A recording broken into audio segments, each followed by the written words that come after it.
पहले तो श्याम मेटालिक से शुरू करते हैं, क्या राय है आपकी इस आईपीओ पर? बढ़िया कंपनी है दीप, और मुझे लगता है कि इन्वेस्टर्स को अप्लाई करना चाहिए बड़े लिस्टिंग गेन के लिए भी और लॉन्ग टर्म के लिए। आज से भी पहले मैं आपको बता दूं कि क्या क्या अच्छा है इस कंपनी में। प्रोमोटर्स बहुत ही एक्सपीरियंस है इस बिजनेस में, लगभग 15 से 20 साल का उनका जबरदस्त अनुभव है इस कारोबार में। तो सबसे पहली चीज ये कि एक्सपीरियंस प्रोमोटर्स है। कंपनी का ट्रैक रिकॉर्ड बहुत ही इंप्रेसिव है।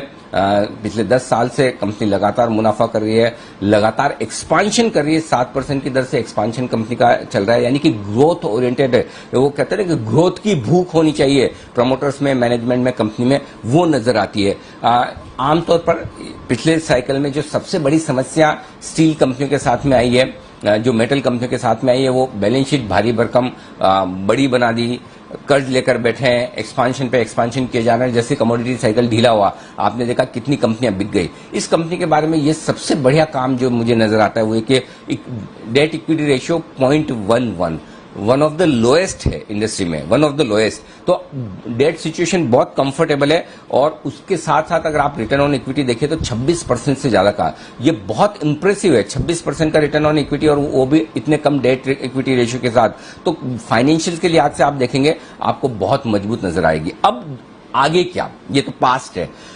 2025 तक कंपनी अपनी क्षमता दुगुनी से ज्यादा करेगी। आई थिंक 5.7 MTPA है अभी कैपेसिटी, जो 11.5 के आसपास ये दुगुनी से ज्यादा हो जाएगी। यानी कि अगले 4 साल में कंपनी कैपेसिटी डबल से ज्यादा करेगी, और मुझे लगता है उस लिहाज से बेहद आकर्षक वैल्यूएशंस पर ये कंपनी ट्रेड कर रही है। और अगले 3 से 5 साल जो ग्रोथ आउटलुक है, और वो भी सबसे बड़ी बात एक और बताऊं दीप, वो ये है कि जो कुछ भी एक्सपांशन प्लान कर रहे हैं ये सारा का सारा मैक्सिमम इंटरनल अक्रूवल से होगा। यानी कि कंपनी अपना कर्ज बढ़ाने वाली नहीं है।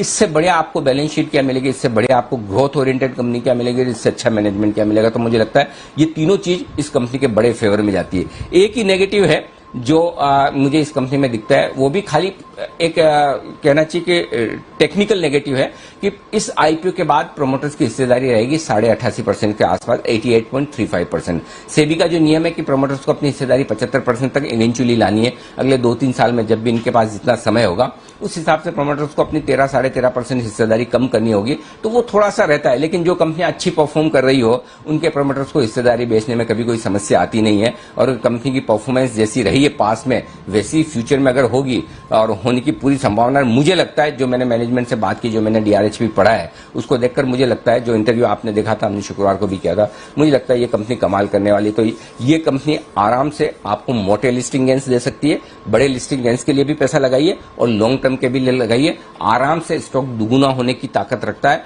और अगर 2025 तक ये स्टॉक आपको 800-1000 रुपए की रेंज में भी पहुंच जाए तो मुझे आश्चर्य नहीं होगा। तो जो शॉर्ट टर्म इन्वेस्टर है जिन्हें पहले दिन बेचना है वो लगाएं, जो लॉन्ग टर्म इन्वेस्टर्स हैं 1 से 3 साल का व्यू रखते हैं जरूर लगाएं, और जो 5 साल 2025 तक इस स्टॉक को रख सकते हैं उनके लिए बहुत बढ़िया इन्वेस्टमेंट है। तीनों तरह के इन्वेस्टर्स को लगाना चाहिए। जी दी।